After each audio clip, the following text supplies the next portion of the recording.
these? I got a little obsessed with mine. In fact, I got a little obsessed with all my stuff. Have you ever wondered where all the stuff we buy comes from and where it goes when we throw it out? I couldn't stop wondering about that, so I looked it up. And what the textbook said is that stuff moves through a system from extraction to production to distribution to consumption to disposal. Altogether, it's called the materials economy. Well, I looked into it a little bit more. In fact, I spent 10 years traveling the world, tracking where our stuff comes from and where it goes. And you know what I found out? That is not the whole story. There is a lot missing from this explanation. For one thing, this system looks like it's fine. No problem. But the truth is, it's a system in crisis. And the reason it's a system in crisis is it's a linear system and we live on a finite planet. And you cannot run a linear system on a finite planet indefinitely. Every step along the way, this system is interacting with the real world. In real life, it's not happening on a blank white page. It's interacting with societies, cultures, economies, the environment. And all along the way, it's bumping up against limits. Limits we don't see here because the diagram is incomplete. So let's go back through. Let's fill in some of the blanks and see what's missing. Well, one of the most important things that's missing is people. Yes, people. People live and work all along this system. And some people in this system matter a little more than others. Some have a little more say. Who are they? Well, let's start with the government. Now, my friends tell me I should use a tank to symbolize the government, and that's true in many countries and increasingly in our own. After all, more than 50% of our federal tax money is now going to the military. But I'm using a person to symbolize the government because I hold true to the vision and values the government should be of the people, by the people, for the people. It's the government's job to watch out for us, to take care of us. That's their job. Then along came the corporation. Now, the reason the corporation looks bigger than the government is that the corporation is bigger than the government. Of the 100 largest economies on Earth now, 51 are corporations. And as the corporation has grown in size and power, we've seen a little change in the government where they're a little more concerned in making sure everything's working out for those guys than for us. Okay, so let's see what else is missing from this picture. We'll start with extraction, which is a fancy word for natural resource exploitation, which is a fancy word for trashing the planet. What this looks like is we chop down the trees, we blow up mountains to get the metals inside, we use up all the water, and we wipe out the animals. So here we are running up against our first limit. We are running out of resources. We are using too much stuff. Now, I know this can be hard to hear, but it's the truth, so we've got to deal with it. In the past 3 decades alone, 1/3 of the planet's natural resource base has been consumed. Gone. We are cutting and mining and hauling and trashing the place so fast that we're undermining the planet's very ability for people to live here. Where I live, in the United States, we have less than 4% of our original forests left. 40% of the waterways have become undrinkable. And our problem is not just that we're using too much stuff, but we're using more than our share. We have 5% of the world's population, but we're using 30% of the world's resources and creating 30% of the world's waste. If everybody consumed at US rates, we would need 3 to 5 planets. And you know what? We've only got 1.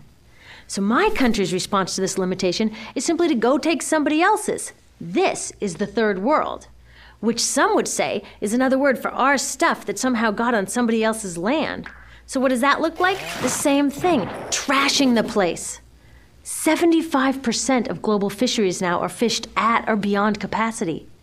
80% of the planet's original forests are gone.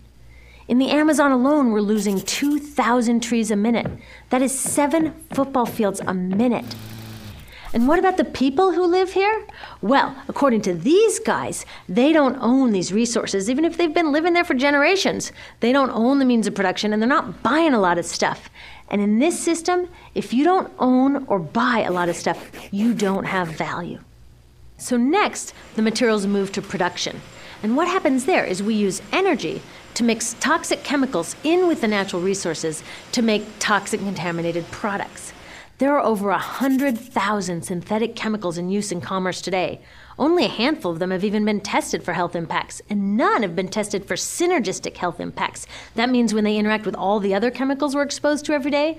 So we don't know the full impact on health and the environment of all these toxic chemicals, but we do know one thing: toxics in, toxics out.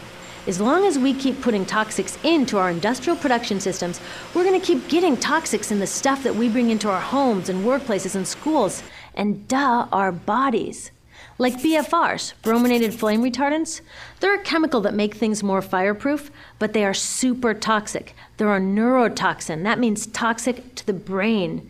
What are we even doing using a chemical like this? Yet we put it in our computers, our appliances, couches, mattresses, even some pillows. In fact, we take our pillows, we douse them in a neurotoxin, then we bring them home and put our heads on them for 8 hours a night to sleep. Now, I don't know, but it seems to me in this country with so much potential, we could think of a better way to stop our heads from catching on fire at night. Now, these toxics build up the food chain and concentrate in our bodies. Do you know what is the food at the top of the food chain with the highest level of many toxic contaminants? Human breast milk. That means that we've reached a point where the smallest members of our societies, our babies, are getting the highest lifetime dose of toxic chemicals from breastfeeding from their mothers. Is that not an incredible violation? Breastfeeding must be the most fundamental human act of nurturing. It should be sacred and safe. Now, breastfeeding is still best, and mothers should definitely keep breastfeeding, but we should protect it. They should protect it. I thought they were looking out for us. And of course, the people who bear the biggest brunt of these toxic chemicals are the factory workers, many of whom are women of reproductive age. They're working with reproductive toxins, carcinogens, and more. Now I ask you, what kind of woman of reproductive age would work in a job exposed to reproductive toxins except for a woman with no other option? And that's one of the beauties of this system. The erosion of local environments and economies here ensures a constant supply of people with no other option. Globally, 200,000 people a day are moving from environments that have sustained them for generations into cities, many to live in slums, looking for work, no matter how toxic that work may be. So you see, it's not just resources that are wasted along this system, but people too. Whole communities get wasted. Yep, toxics in, toxics out. A lot of the toxics leave the factories in products, but even more leave as byproducts or pollution. And it's a lot of pollution. In the US, our industry admits to releasing over 4 billion pounds of toxic chemicals a year. And it's probably a lot more because that's only what they admit. So that's another limit, because yuck, who wants to look at and smell 4 billion pounds of toxic chemicals a year? So what do? Move the dirty factories overseas, pollute someone else's land. But surprise, a lot of that pollution is coming right back at us, carried by wind currents. So what happens after all these natural resources are turned into products? Well, it moves here for distribution. Now, distribution means selling all the toxic contaminated junk as quickly as possible. The goal here is to keep the prices down, keep the people buying, and keep the inventory moving. How do they keep the prices down? Well, they don't pay the store workers very much, and they skimp on health insurance every time they can. It's all about externalizing the costs. What that means is that the real costs of making stuff aren't captured in the price. In other words, we aren't paying for the stuff we buy. I was thinking about this the other day. I was walking to work and I wanted to listen to the news, so I popped into a Radio Shack to buy a radio. I found this cute little green radio for $4.99. I was standing there in line to buy this thing, and I was thinking, how could $4.99 possibly capture the cost of making this radio and getting it into my hands? The metal was probably mined in South Africa. The petroleum was probably drilled in Iraq. The plastics were probably produced in China. And maybe the whole thing was assembled by some 15-year-old in a maquiladora in Mexico. $4.99 wouldn't even pay the rent for the shelf space it occupied until I came along, let alone part of the staff guy's salary who helped me pick it out, or the multiple ocean cruises and truck rides pieces of this radio went on. That's how I realized I didn't pay for the radio. So who did pay? Well, these people paid with the loss of their natural resource space. These people paid with the loss of their clean air, with increasing asthma and cancer rates. Kids in the Congo paid with their future. 30% of the kids in part of the Congo have dropped out of school to mine coltan, a metal we need for our cheap and disposable electronics. These people even paid by having to cover their own health insurance. All along this system, people pitched in so I could get this radio for $4.99. And none of these contributions are recorded in any accounts book. That's what I mean by the company owners externalized the true costs of production. And that brings us to the golden arrow of consumption. This is the heart of the system, the engine that drives it. It is so important that protecting this arrow has become the top priority for both of these guys. That's why after 9/11, when our country was in shock, and President Bush could have suggested any number of appropriate things, to grieve, to pray, to hope. No, he said to shop. To shop! We have become a nation of consumers. Our primary identity has become that of being consumers, not mothers, teachers, farmers, but consumers. The primary way that our value is measured and demonstrated is by how much we contribute to this arrow, how much we consume. And do we? We shop and shop and shop, keep the materials flowing, and flow they do. Guess what percentage of total materials flow through this system is still in product or use 6 months after their date of sale in North America? 50%? 20? No, 1%. 1. In other words, 99% of the stuff we harvest, mine, process, transport, 99% of the stuff we run through this system is trashed within 6 months. Now, how can we run a planet with that level of materials throughput? It wasn't always like this. The average U.S. person now consumes twice as much as they did 50 years ago. Ask your grandma. In her day, stewardship and resourcefulness and thrift were valued. So how did this happen? Well, it didn't just happen. It was designed. Shortly after World War II, these guys were figuring out how to ramp up the economy. Retailing analyst Victor Lebeau articulated the solution that's become the norm for the whole system. He said, our enormously productive economy demands that we make consumption our way of life, that we convert the buying and use of goods into rituals, that we seek our spiritual satisfaction, our ego satisfaction in consumption. We need things consumed, burned up, replaced, and discarded at an ever-accelerating rate. President Eisenhower's Council of Economic Advisors chairman said that the American economy's ultimate purpose is to produce more consumer goods. More consumer goods? Our ultimate purpose? Not provide health care or education or safe transportation or sustainability or justice? Consumer goods? How did they get us to jump on board this program so enthusiastically? Well, two of their most effective strategies are planned obsolescence and perceived obsolescence. Planned obsolescence is another word for designed for the dump. It means they actually make stuff to be useless as quickly as possible, so we'll chuck it and buy a new one. It's obvious with things like plastic bags and coffee cups, but now it's even big stuff. Mops, DVDs, cameras, barbecues even, everything. Even computers. Have you noticed that when you buy a computer now, the technology is changing so fast that in just a couple of years, it's actually an impediment to communication? I was curious about this, so I opened up a big desktop computer to see what was inside. And I found out that the piece that changes each year is just a tiny little piece in the corner. But you can't just change that one piece because each new version is a different shape. So you gotta chuck the whole thing and buy a new one. So I was reading industrial design journals from the 1950s when planned obsolescence was really catching on. These designers are so open about it. They actually discuss how fast can they make stuff break that still leaves the consumer having enough faith in the product to go out and buy another one. It was so intentional. But stuff cannot break fast enough to keep this arrow afloat. So there's also perceived obsolescence. Now, perceived obsolescence convinces us to throw away stuff that is still perfectly useful. How do they do that? Well, they change the way the stuff looks. So if you bought your stuff a couple of years ago, everyone can tell that you haven't contributed to this arrow recently. And since the way we demonstrate our value is contributing to this arrow, it can be embarrassing. Like, I've had the same fat white computer monitor on my desk for 5 years. My coworker just got a new computer. She has a flat, shiny, sleek monitor. It matches her computer, it matches her phone, even her pen stand. She looks like she's driving in Spaceship Central, and I look like I've got a washing machine on my desk. Fashion is another prime example of this. Have you ever wondered why women's shoe heels go from fat one year to skinny the next to fat to skinny? It's not because there's some debate about which heel structure is the most healthy for women's feet. It's because wearing fat heels in a skinny heel year shows everybody that you haven't contributed to that arrow as recently, so you're not as valuable as that person in skinny heels next to you, or more likely in some ad. It's to keep us buying new shoes. Advertisements and media in general plays a big role in this. Each of us in the U.S. is targeted with over 3,000 advertisements a day. We see more advertisements in 1 year than people 50 years ago saw in a lifetime. And if you think about it, what's the point of an ad except to make us unhappy with what we have? So 3,000 times a day, we're told our hair is wrong, our skin is wrong, our clothes are wrong, our furniture is wrong, our car is wrong, we are wrong, but it can all be made right if we just go shopping.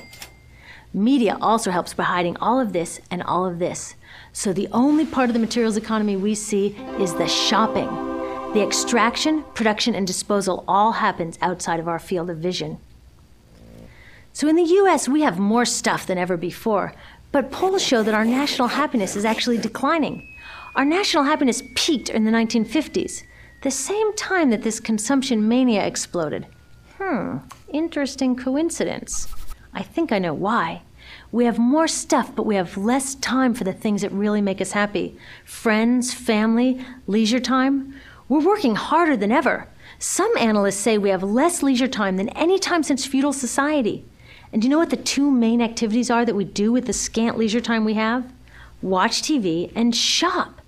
In the US, we spend 3 to 4 times as many hours shopping as our counterparts in Europe do. So we're in this ridiculous situation where we go to work, maybe 2 jobs even, and we come home and we're exhausted, so we plop down on our new couch and watch TV, and the commercials tell us you suck, so you gotta go to the mall to buy something to feel better, and then you gotta go to work more to pay for the stuff you just bought, so you come home and you're more tired, so you sit down and you watch more TV, and it tells you to go to the mall again, and we're on this crazy work, watch, spend treadmill, and we could just stop. So in the end, what happens to all the stuff we buy anyway? At this rate of consumption, it can't fit into our houses, even though the average house size has doubled in this country since the 1970s. It all goes out in the garbage. And that brings us to disposal. This is the part of the materials economy we all know the most because we have to haul the junk out to the curb ourselves. Each of us in the United States makes 4.5 pounds of garbage a day.